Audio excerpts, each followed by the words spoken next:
Hey there folks, it's Paul Oz here once again. Welcome to my YouTube channel. This is the Quad Cortex by Neural DSP. This is an Aristides 080S in purple red chameleon. Not really sure if it's going to show up on any camera, but here we go. So in this video today, I'm not going to be doing all the things that a lot of other people have done with this, which is go through every single thing step by step.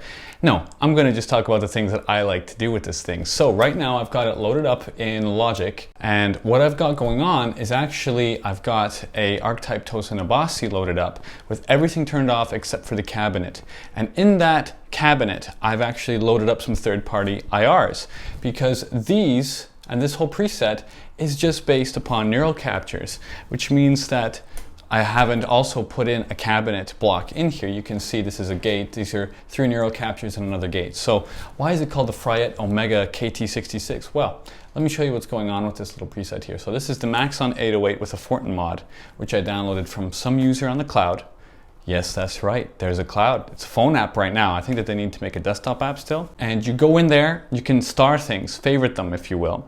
And then you download them onto your Quad Cortex. The only drawback so far has been that you need to be fairly close to your router to get her done because it's using 2.4 gigahertz, which is great and quite stable. But if you don't have line of sight, it's kind of a little bit icky. You don't know if it's downloaded properly, and there's no like check mark to say, oh, it's downloaded. So sometimes you're going to download things and get duplicates, but it's so easy to delete, who cares? So moving forward from the Maxon 808 with the Fortin mod, the next thing we have is a Fryette SIG 10.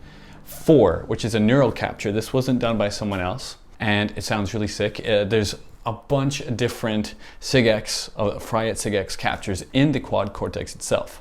And what's cool about that is they have different gain structures, different kind of mid levels, bass, treble. It's different. Each one has its own kind of flavor. But then the next most interesting thing that I found was this, the Omega KT66 neural capture number 8.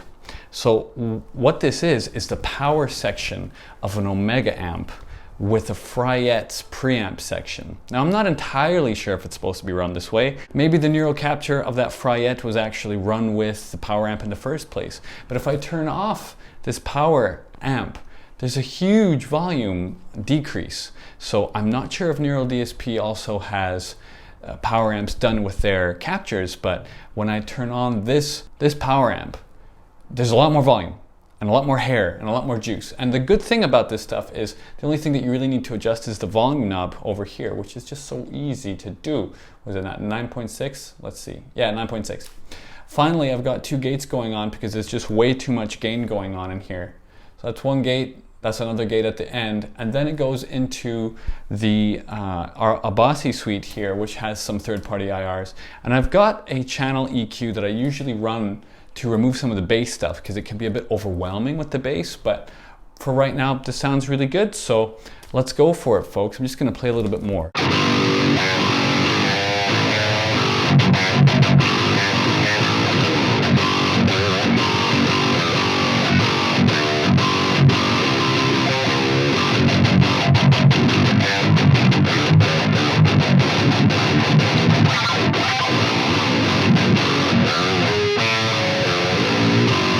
Sounds absolutely ridiculous, doesn't it? I really love the way that this sounds. I think it's super badass, but it wouldn't be a good video if I didn't at least build one patch with you folks to show you the ease with this unit and getting this guitar, which can kind of sound a little boomy, to sound really, really good. So let's get started here. We're gonna move over to a new preset, which is as easy as clicking that. I've downloaded a bunch of other people's presets, but that's not what it's about. So now we're gonna add why don't we add a gate? I know that it's going to be a distortion sound, so let's go for something heavy. I want a neural capture. Let's see, my captures. So these aren't my captures, these are the captures I've downloaded. There's Fortin Grind, there's a Rev in here, there's a bunch of Klon stuff. Whoops. There's a ton of different things going on in here. So Randall Satan Raw sounds pretty good. What do you guys think? I think that sounds pretty good. So let's do a Randall Satan Raw. Let's move it over here. And then let's add down, I think it was down here, let's add a power amp.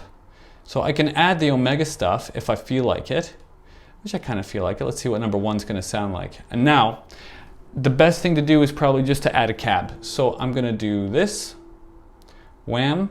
I don't know, like a British cab will probably have to do. Let's see, Zilla Open Gold is actually pretty damn good. So let's see.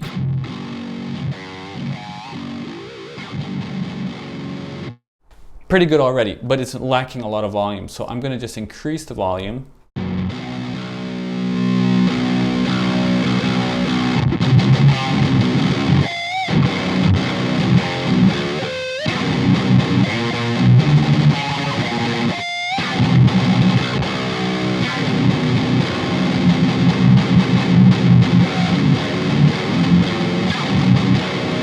Pretty good already, but I feel like we can get it even more refined. So.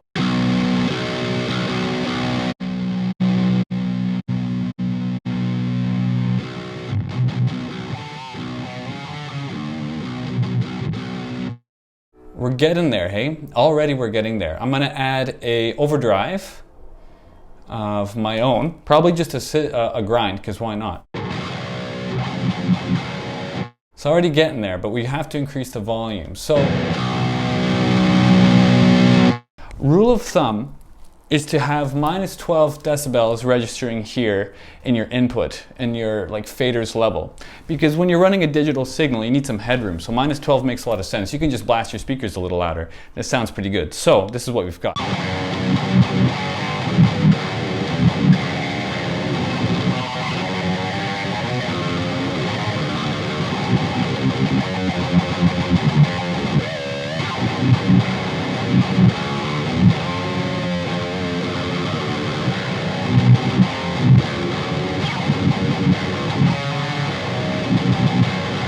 Now it's pretty awesome, pretty inspiring. I find the bass a little overwhelming, and I wonder if that's just from the cabinet I've selected or otherwise, but I'm actually gonna run a filter. I want an EQ. All right, so I think sitting at about 113 is pretty good. Let's see how it sounds.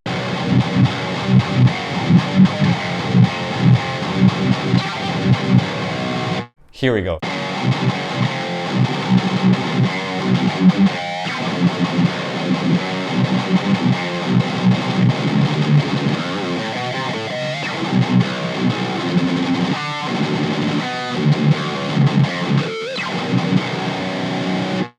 The other thing that you might find is that it does have a lot more bass, and I think that's probably meant because it's like supposed to be for live stuff, to be honest with you. That's what I found, is that sometimes there's some frequencies that are resonating in this room which aren't pleasing, and I think that's just because my speakers aren't that great and all that stuff, but this is really satisfying, and I'm sure that if I put headphones on, this is gonna sound sick. So for you folks out there who are listening on the headphones, let me know if it sounds too bassy or not.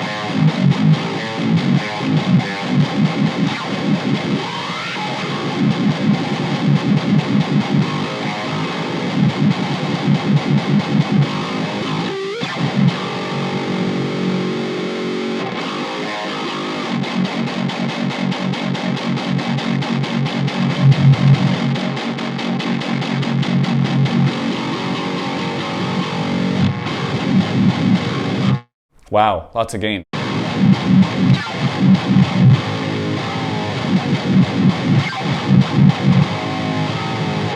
Woof. And maybe it's just because it's loud in here, I don't know, man. But it sounds pretty good already. There's so much gain going on though. I'd want to cut back on the gain, I think on the amplifier itself, just like you would with any guitar pedal running into an amp. So let's hear it.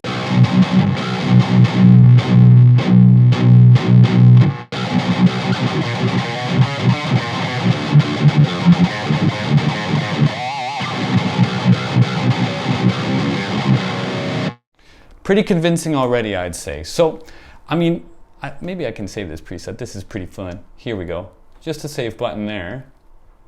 I'm just gonna call it dank. Dank, really dank. And now I'm actually gonna add, so this is doing a lot of work for me, but I'm still hearing some resonance in the room, which is weird. So I'm gonna actually add just a regular EQ and find out where it is with this parametric EQ right here. So, when you're doing this, folks, you want to dip it right around 200. And there's that unsightly EQ there that I wasn't liking. Awesome. So yeah, that's what I would do with all these little neural presets here. When it comes to EQing, it's kind of to taste. I really like mix ready sounds, so I'm gonna remove lots of the bass stuff outright. So it comes down to taste, but I really enjoyed this, and there will be more quick videos on this soon.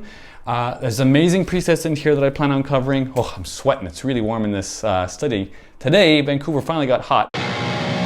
So, usually rainy and crap here. So hope that you enjoyed this, folks, and I'll catch you next time. Cheers.